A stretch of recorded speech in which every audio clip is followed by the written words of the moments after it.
This Roblox game could have been the biggest car game on the platform, but instead it never released. Today I want to go over the full story, what went wrong, and why it's never gonna release. Now this game is none other than Apex Autosport, and what happened to this game is truly tragic. We're gonna go over it all today, and everything I'm about to tell you about this game is directly from the owner, is what he told me. I've known him for the last 2 years. I was supposed to be the community manager for this game. Unfortunately, it obviously never released, and I kind of lost contact with the owner after his Discord got hacked, but the thing is, I still have a ton of crazy details that I don't think were ever revealed about this game. Now, when I say this game could have been the biggest, I mean it could have been huge. Literally, what I had heard was that they had gotten 500,000 real-life dollars in funding from Roblox themselves, which is insane to comprehend. $500,000 to build this game is what they were supposedly going to be given, and that wasn't the only partnership they have. Not only were they being funded by Roblox themselves, supposedly, they were also working with this huge studio called GameFam, who is basically just a giant Roblox game conglomerate or corporation, some huge thing. This is a huge company that would have also been helping fund this game. So the funding was going to be huge for this game. This map that you see right now, it was the demo map. So this map that already looks insane, has crazy lighting. This was just the demo to test the possibilities, and that's why this map, I believe, was sold off to other games. The actual map that they were gonna make was gonna be much bigger, much crazier, and it really would have been insane to see if it actually came to reality. But unfortunately, I never saw that map even nearly close to being done. I saw a few little chunks kind of made. Now for the case with the funding and with the partnership with GameFam, I believe that those were probably lost by now. I don't think the partnership with GameFam, I don't think that's a thing anymore. Now you might not believe that happened, but I can promise you guys firsthand, I was in a group chat with GameFam and Apex Autosport developers, so I can confirm that the GameFam partnership did happen. I'm pretty sure it was terminated. I'm not sure why, what the owner did of this game, but I can confirm that was supposed to happen, so that would have been huge for this game, first off. And then the Roblox funding, I'm not sure how true that is, but I do know it's true that Roblox literally funds games, and $500,000 is usually the amount that they fund games with if they see huge potential. So I'm pretty sure that's very possible that that could have been real with how impressive this game was, because this game, it was the first one on Roblox at the time getting teased looking like this. Obviously now some games are already out, like Carzone, that look like it, which that's a whole separate thing we'll get to later. But basically, Roblox funding, I never saw proof of it, but I believe it could have been very possible, but more than likely now these deals are lost and no longer possible. Now, like I said, this was just the demo map. The new map was going to be literally a one-to-one replica of some island in Hawaii, which was going to be crazy, and with the level of detail they got this map to, I believe it could have been truly insane. One of my favorite areas to showcase is literally right here. Just look at how cool this area looks. This shot right here looks real. These rocks right here, if we get up close, they look pretty realistic, dude. These rocks, these bushes, they look pretty good. These barriers too, that's some detailed stuff right here they got going on. And it's truly crazy to think what this game could have been if they actually completed that other map that I'm talking about. But unfortunately, that never came to fruition, I believe.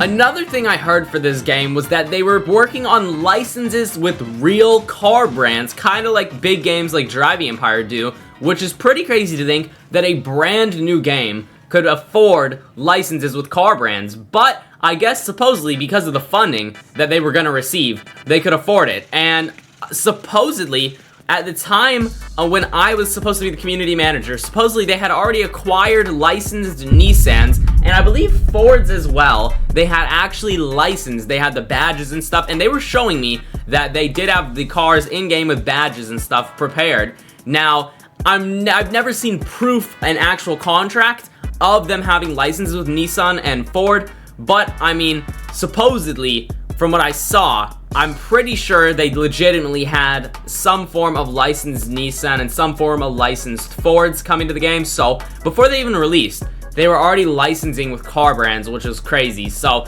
imagine once they release, once they get some, reputation, and obviously with their funding, they could have gotten every car brand license just like Driving Empire. So this game literally could have been competing with Driving Empire, having licensed cars but better lighting, a better looking map. I mean, obviously this map is smaller, but imagine if they actually got like that real map that I've been talking about out. It could have been insanely detailed and crazy, just a huge shift on the Roblox platform. It could have been insane. Now, another crazy detail that might be really hard to believe, but this is one I actually got proof of, and I was showed proof. Unfortunately, I lost the proof. I don't have the photos anymore. This was over a year ago now, but I promise you guys, I saw it firsthand.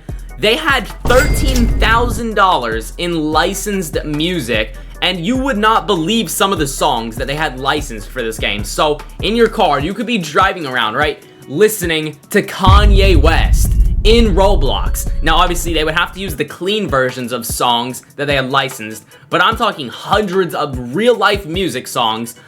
It was gonna be insane, dude. You know, they even had that one goofy KSI song licensed, the Thick of It song. They had so many songs licensed, and they actually showed me proof of it, and I mean, I don't know how else they would have gotten them uploaded to Roblox, because these songs were literally uploaded on Roblox in the owner's inventory, and there's no way he could do that unless he literally actually had proof that he licensed them, which was crazy. So, he literally had licensed music for this game, and that would have been the game changer. Like, imagine you're driving your Lamborghini while listening to real-life music in Roblox. Now, obviously, this game seemed to be on a pretty good track to be a huge successful game. They literally had music licensed, car licenses they were working on. They had a new map being made that was going to be bigger and better than the demo map that they made, and they had all sorts of cool features they were working on.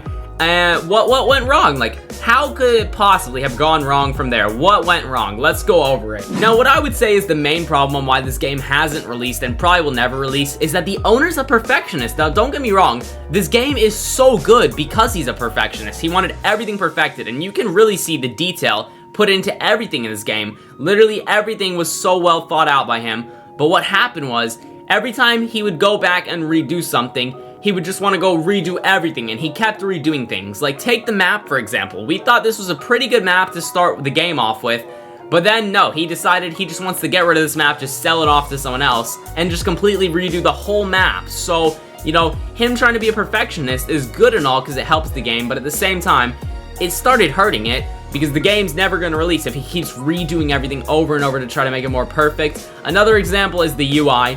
He's redone this UI so many times that you're seeing here, and it looks great right now. You can't really see most of it because it's kind of blocked by me, but it was gonna look really cool in multiple versions he's had, but he's always changing it. So, you know, it always looks good, but he's just always trying to make it different. Now, another major thing that went wrong was Carzone releasing. If you don't know what Carzone is, you're probably living under a rock, but basically, Carzone is Apex Autosport's map with free car models. If you go in Carzone right now, they have hundreds of players, sometimes even thousands, and literally it is the Apex Autosport map, and I believe the car models they use are literally ones from like other games, so kind of stolen car models supposedly. That's what I've heard. I don't know if it's true or not. That's just what I've heard. Basically, somehow, because Apex Autosport's map was so good, when Carzone got their hands on it, I'm not sure if Carzone bought the map, if Carzone stole the map. I don't know what happened there, okay? I've been told that they stole it, but I've also been told that they bought it, so I don't know who's in the right or wrong there. But what it seems to me like is their map, well, I guess Apex's map, was so good that the game obviously was very successful with the map, and that might have really frustrated the owner of Apex Autosport, seeing the map that he had made. Obviously, he didn't make it. My friend Modeler Coolest did, but seeing his map turn a game into a huge success could be a little bit demotivating for him, I guess. Could be a little bit frustrating because he could have just released Apex Autosport with this map and with a few cars that he already had completed and call it a day and have a few races on there just like Carzone did. He could have made tons of money from it and could have been hugely successful. So that might be one of the causes. I'm not sure though. Now, the most recent thing that's kind of happened with the owner of this game is his Discord server for the game seemed to have gotten hacked or taken over, and his Discord account seemed to have gotten hacked. So he kind of lost access to that stuff, which is pretty bad, I guess, for the state of the game. You know, the official Discord that had thousands of members, gone just like that. So that's pretty bad. And also, last I heard, he was supposedly working at Driving Empire. Now, that's what he personally told me a few months ago. I have no clue how true that is. I I mean, it might be possible that he's working at Driving Empire. In the past, he mentioned being friends with the owner of Voldex, who owns Driving Empire. So it's possible, but I don't really have any proof that he's working at Driving Empire right now, besides the fact that he said he is. So yeah, I don't know. I really don't know what is up with the owner of this game. But chances are, if it's true that he's working at Driving Empire now, this game is not going to happen, because if you're working at Driving Empire, I think they would have you on a contract saying you're not allowed to work on, work at, or release any other car games on Roblox or something like that. So I'm pretty sure Apex Autosport will never be releasing. But I do think that's going to be everything for today's video. I truly hope you guys enjoyed. If you did, make sure to drop a like. I would really appreciate it. Subscribing, the notification bell so you never miss another upload. Show you the video on screen here. YouTube being so like it. And I will see you all in the next one. Peace.